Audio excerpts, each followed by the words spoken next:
حرف حافیہ ایک ہے غاد، یہ حرف زبان کے بغلی کنارہ یعنی زبان کی کروٹ سے ادا ہوتا ہے۔ سب سے پہلے یہ سمجھے کہ زبان کی کروٹ سے کیا مراد ہے۔ وسط زبان کا دوسرا حصہ یہ زبان کی کروٹ کہلاتی ہے۔ زبان کی کروٹ کو اوپر کی 5 طرف کی دائیں داڑوں سے لگا کر ادا کریں یا زبان کی کروٹ کو اوپر کی بائیں طرف کی 5 داڑوں سے لگا کر غاد حرف کو ادا کریں، دونوں صورتوں میں درست ہے۔ اس حرف کو ادا کرنے میں نیچے کے دائیں اور بائیں داڑوں کا کوئی عمل دخل نہیں ہے۔ غاد حرف ہر حال میں پڑھا جاتا ہے، یعنی ہر صورت میں اس کو موٹا کر کے پڑھنا ہے۔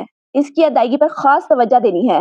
غاد کی جگہ غاد نہیں پڑھنا۔